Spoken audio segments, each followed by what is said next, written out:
I only had to tour 4 New York City apartments before finding the one. Then I signed the lease 2 days later. So if you've ever wondered how to find an affordable, livable apartment in the city, this video is for you. The first was a studio apartment in Crown Heights, Brooklyn. It was $19.95. It was way too early in the process for me to really be deciding on anything, but I really wanted to see this place because the price was so low. For reference, in New York City, a studio apartment can range anywhere from like $2,000 on the low end to upwards of, the sky's the limit. So seeing a place that was under 2,000 felt like a gem that I couldn't miss seeing just in case. Overall, it felt like a nice place. It was on the first floor, and I feel like that probably would have been a problem at a certain point. I also just didn't really know the neighborhood, so I didn't want to lock something in super soon if I wasn't completely sure about it. The second was a 1-bedroom for $23.95 in Bushwick, also Brooklyn. It felt very similar to the studio in that it was very small and cramped.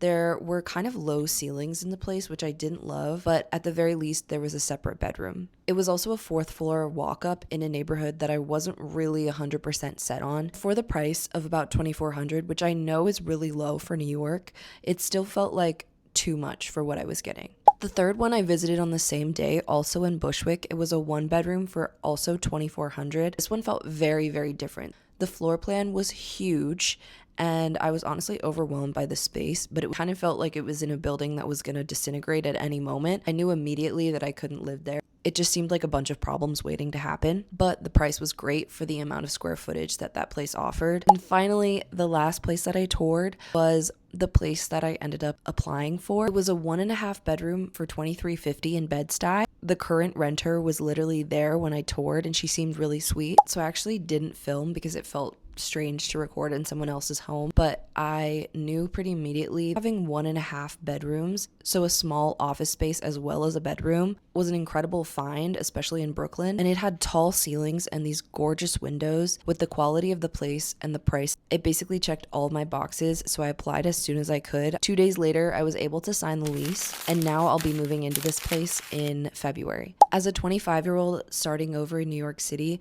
there are a bunch of things I'm getting in order for myself. If you want to follow along for the move-in process and see how I'm turning my tiny New York City apartment into a livable, breathable space, then follow along. If you want any tips on how to find an apartment in New York City, I have so many. I did so much research. I'll be documenting a lot of the process as I go along, so be sure to follow.